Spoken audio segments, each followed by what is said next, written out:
What you just did is the heart of what I'm going to speak about. And that, my friends, is truly divine. Yeah.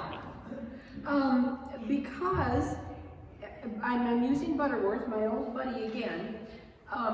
We're going to talk about love, and the title of my talk I chose was Never Try to Love Anyone. And what you just expressed, it's beyond demonstration, is what Eric Butterworth calls intermingling. It's love that is not given and received, it's love that comes from within, and we intermingle that love in our expression. There is no give and take. And the reason I chose this topic was Valentine's Day, which is the height of give and take in our culture as far as you and me, give and take.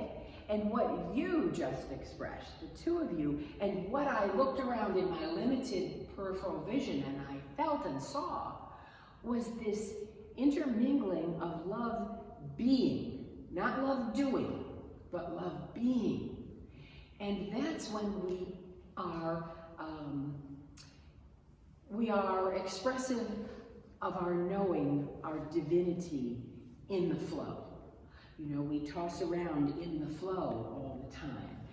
But the point that Butterworth is making and what I'm trying to make this morning really doesn't have words. That's why I'm so excited by what you just expressed, how I expressed, how I saw Roy expressing, Chick and Cheryl also, and Jan. It was not just the smiles on faces, it was the body and the soul and the mind coming together. And I share that. Some of you may not have had that feeling of intermingling, but that's what I sensed and that's what I felt. And what Eric Butterworth is trying to say, just after he says, you don't need words for this. Love is not about words, folks. Love is not about how much did you give me, when did you give it to me, and did I say thank you? That is not about love. It's somewhat startling. And we take sometimes the resistant thought of, well, that doesn't sound very nice. If I want to give somebody something for Valentine's Day and express my love, that's love. Yes, it's just what he calls and refers to as potentially, and I go lightly here, a different kind of love, a love that's very human. It comes from our human nature. I'll give you, and I'll look for the expression. I'll look for the oh goody. I'll look for the thank you. That, my friends, is a lower level consciousness. That is when we are expecting something for our love. And what he is saying is a higher way of being is to be in love. And I'm going to use that expression because I think that all of us know when it is to be in love. Whether it happens to be with a significant other or to be in love in friendship.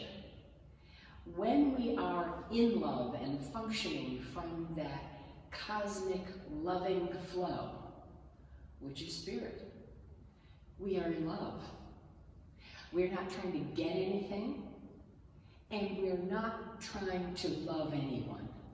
We are in love. And that happens when we recognize the fact that we are the essence of God. We are of God. And if we learn to, for lack of a better expression, open up to, plug into, be receptive, know that we are of God, then that intermingling automatically takes place. You don't have to try to love anyone. You don't have to, I call it getting spiritual credit and looking for it by saying, oh, I just love what they are and who they are and what they did. That's an expression. What is significant about love and the essence of love is there are no words. It comes from deep within and it is of God. And the term that Eric Butterworth chose, which I began with, is intermingling. It's when that essence, when we meet each other in our essence, that is love as he looks at it. We start with love when we, at the very beginning, when we have what we commonly call divine discontent. That's a form of spirit expressing and pushing through us, if you will. Pushing is Sandy's term. I like pushing. Maybe because I kind of shove my way through life, generally speaking. But when I'm divinely discontented, the entire world knows I'm divinely discontented. Okay? Look out. And I have opinions about that divine discontent. On a good day, they're very creative and very productive. On a bad day, oh, my humanity is at a rip-roaring 60 miles per hour. And what does that look like? That looks like, oh, I'm a child of God and I want credit for it. And I love the heck out of you and me, so give me more credit. Ooh, it's nasty. Isn't that rough? It happens. It happens. This divine discontent always signifies the movement, the love, the expression, the divine flow. And here is how Butterworth backs into that, if you will, or closes the circle. When we are in divine flow, it is actually the overflow of divine essence. When we as human beings can sit and be in that flow and be love, we're in love. That is divine overflow. And that, my friends, is what the world is craving. That is where we want to make our difference. And you may say, well, I don't quite know what to do. Did you not hear what I just said for the last 5 minutes? Love is not doing. It is the power of being. Big difference. And we in our culture insist on wrapping it up on a given day in particular in a whole lot of doing. I'm not being critical, I know it sounds like it, about, quote, Valentine's Day. That's not the point. The point is I like to use that focus, if you will, on the doingness of love that some of us go through, and not understand that it is our being in love that is a true expression of love. I would also like to recognize our quest, and I'm going to read this rather than me mess it up. Our quest for love from Butterworth says, well, flat out, and if you know Butterworth, you know he's pretty blunt, is all wrong. That whole questing thing for love is wrong. Being in love is where it's at. And what he says is, it's vital that we find someone to give us love. Now this is what he says is all wrong. And if we find that one, then we have to love to give. But if we don't find people who give us love, then we're empty and devoid of love, and that's what's wrong with our lives. Love comes naturally to us when we find the right person to love or be loved by. This is the way our reasoning goes about this consciousness of love, and it's all erroneous. This isn't what love is at all. Life for most people is a long quest for love. We're always looking for love here, there, and everywhere, in experiences and in relationships. Oh, someday I'm going to find my love across the crowded room. Love comes into my life. Life becomes a quest for objects of love, and in human consciousness, I'm sure we all realize that this is where we are much of the time. How often do we have conversations? How often do we, quote, feel lonely because I don't have anybody on Valentine's Day. I'm alone. I have no one. My friends, you have fallen out of love, if you will. You have separated, and you know we've talked about separation before. You honestly don't believe you're in love. Love is in and through us all the time.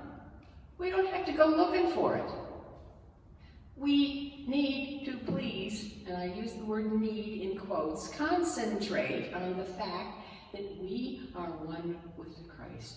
And if we say that God is love, then by God we are love. Whew, you say. Okay, I get it intellectually, but I don't always feel it. Yes, I know. How do I know? Because I'm human, just like you are. And on many days, there are times when we do feel alone, which is different than lonely. And we attribute some of that to, nobody loves me, or I have nobody to love. And you know, I used to get sad when I would hear some of those expressions, and now I would say, just because this is this pushing of me with the divine discontent, pay attention. You are love. Be in love. Love yourself. Love your world. Love. Intermingle. Feel the expression of love in each other. It is magnificent. Butterworth goes to go on to say that love is an inner power and not an object. You know, sometimes love gets lost in a lot of the teachings of Jesus, which are misinterpreted, or in Unity's case, and Unity didn't invent 12 powers. Love is a power, and we say that, and then we add it to the other 11 that we have as a laundry list to discuss. Love, to me, is the essence. We say that. God is love. Love one another. Ooh, there's that second part. Love one another. How do you see your neighbor? Do you love your neighbor? Do you love your neighbor as yourself? Are you in love with your neighbor? And you have a variety of answers to any one of those questions. The point is that when we are in love, when we are in love, when we stand, be, and have our activity of Holy Spirit in love, you don't need anyone to tell you or give you anything. You have everything you need right within. I'm going to also say, he says very clearly, our need is not to be loved, our need is to love. Our need is to love. Well, I don't know about you, but I also didn't ever think a whole lot about needing to love. I spent a whole lot of years thinking, I needed to be loved. I was a nice person. I was a good person. I was this, I was that. I've done a lot for people, and I need to be loved for it. Really? Nah. Our need is to love. To express the love that's already within us. To intermingle with the love of others in the beingness of God. Not the doingness. Not the I give you, now say you're happy and thank you. Or where is my love from you? You know, I think of couples who have arguments. And the arguments can take on that give and take. You said an awful thing. You called me a terrible name. You accused me of doing the following. We already know off the top of that that's not being in love. But we're waiting for the salvo from the other person. It's almost as if we've said, okay, come on, give me your best or your worst shot. There's no love there. There's no love there, but there is a deep need to be loved.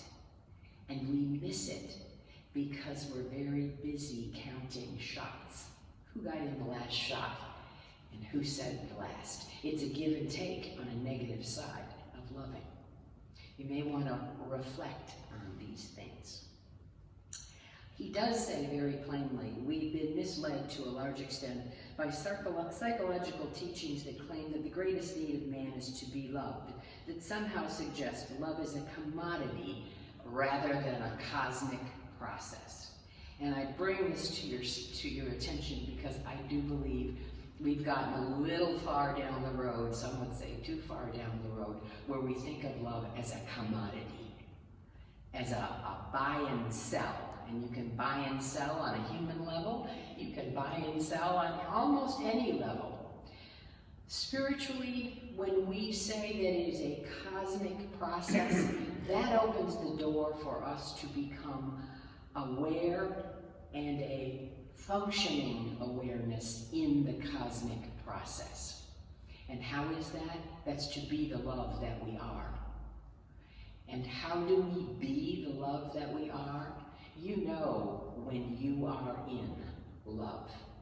You know when you are the love that we speak about. There are no words when you are in love.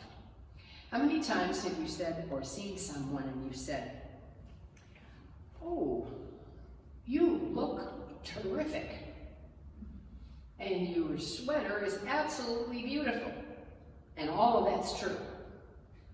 How many times have you said to someone, "Nothing"?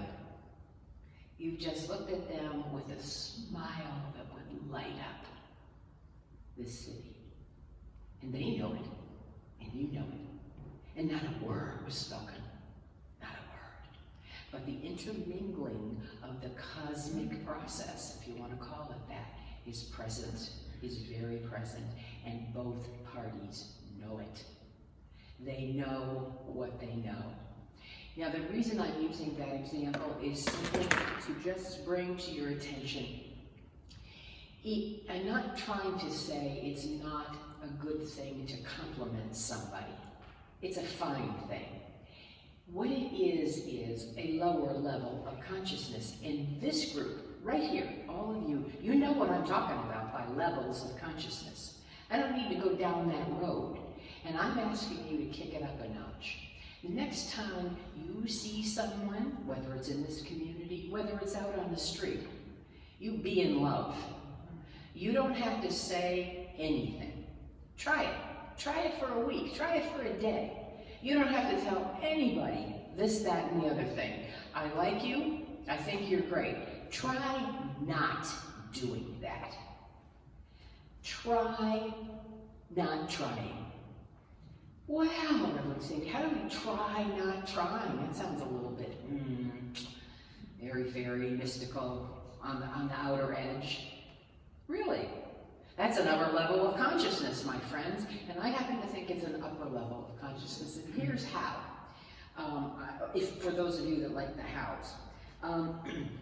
Butterworth comes up with this, I think, a very wonderful example, exercise we'll call it, not an example, of how to be in love with a complete stranger, if you choose to do that. Find yourself in a crowded place. Oh, it could be a restaurant. Say you've stopped into Subway or Chick-fil-A or whatever, one of those, and you're sitting down there, the place is full, and you've had your order, and you're eating, and you're just kind of looking around. Find the least attractive person. I'm not talking physically, okay? The least person you would not want to have a grilled chicken sandwich with, okay? And you look at that person and you be in love. And I have a friend, yes, I've collected many over the years, who will say to me, "Why bother? Seems like an exercise that's useless. I don't want to have the sandwich with him. Nearly no do I want to be in love with him." Ooh, but look what you have missed. You have missed, as Butterworth says, the opportunity to once again be in love. Is that not what we are all about? When we talk about love your neighbor, love God, love your world, well, give it a shot with a perfect stranger. And here's the funny part. I get a kick out of Butterworth. Don't go home and tell everybody what you did. Because that's so human. We want to say, "I went to Chick-fil-A today and I looked at the worst person in the place and I held them in love." Really? My goodness, you got time on your hands, don't you? Now, I'm being flippant and facetious, but it's a real exercise. Give it a shot. You don't have to be wherever. Pick a stranger. And what do you do with that stranger? You be in love. And why do you be in love? Because that person has the same essence of God in them. That, my friends, is what I call a real test of namaste. And don't we like to throw around namaste? The divine in me meets the divine in you, really. Is that a new concept you just learned? Is namaste something you want us to all know? You know what namaste is? I say to you, In fact, I feel myself going off to preaching, so we'll have to draw it to a close. The namaste that I'm after is when you say it, and you mean it. You really mean it. And how do you mean it? Because you're in love. You're in love. You're in love. You're from love. You're being love. There's no giving. There's no taking. Nothing. You're in love. And that's what I mean and what he means by never try to love anyone. There's no trying about it, okay? And the last thing that I'm going to bring up here that I wanted to touch on is resistance. Because it's easy for me to stand up here and speak to you about love and being in love, and then we have enemies, or we think we do. And we have enemies because we're not in love. We're not centered. We're out there. They did this. They said this. I don't like them. There's nothing loving about that. That is very clear separation. And you may have valid examples of where you will say, it's the fact, and it's what I believe. And I would say to you that resistance, when we are in resistance such as that, when we don't think it's us that caused anything about that situation, it was that other guy. They said this, they said that, and we will pick out, oh my goodness, are we champs on picking up the most horrific example of who did what to whom. Why, my friends, are you not being in love? I'm not saying that you have to take these folks out there, you know the old expression, if we could change them and their thinking, we could change the world. Really, and while you spent that nanosecond changing them and their thinking, where was your thinking?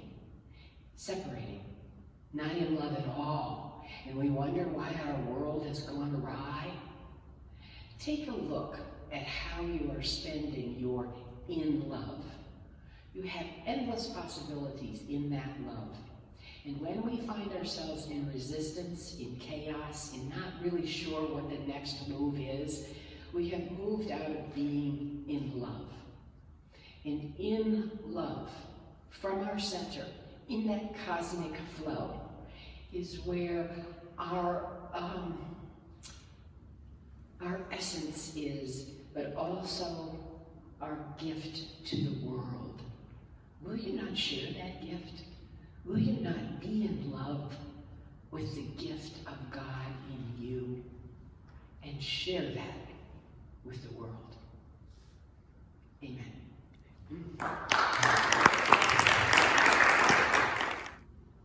Be in this moment. Be gentle. Be present.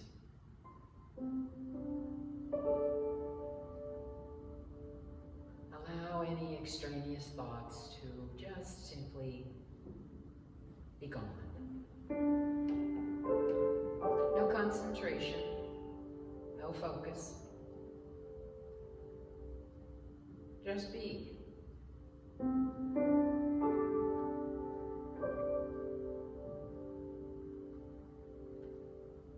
We give thanks this moment in time for understanding what it means to be.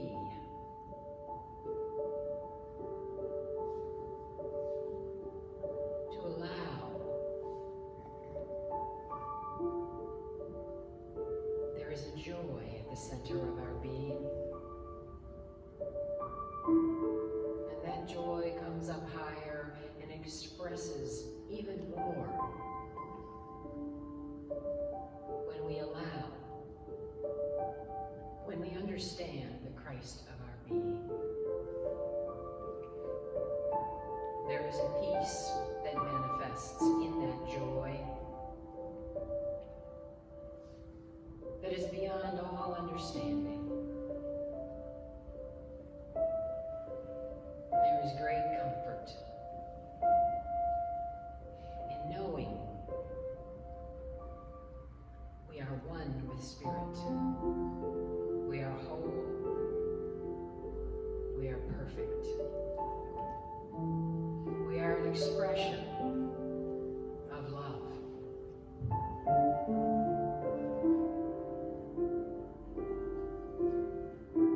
And that love is the divine.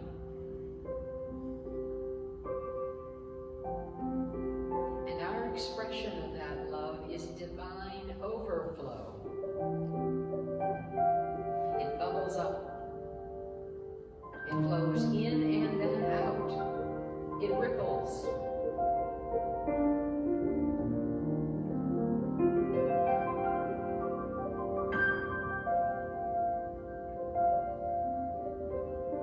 We are made manifest in the activity of Holy Spirit, working in and through us.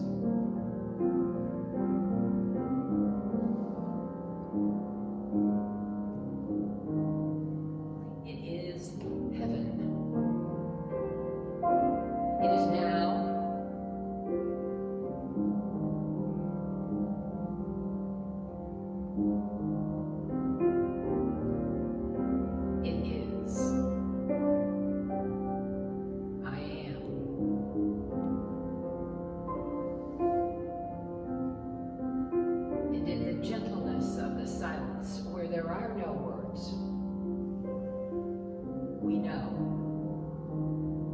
we are in love. We are in Holy Spirit.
the sweetness of the silence, that we know and understand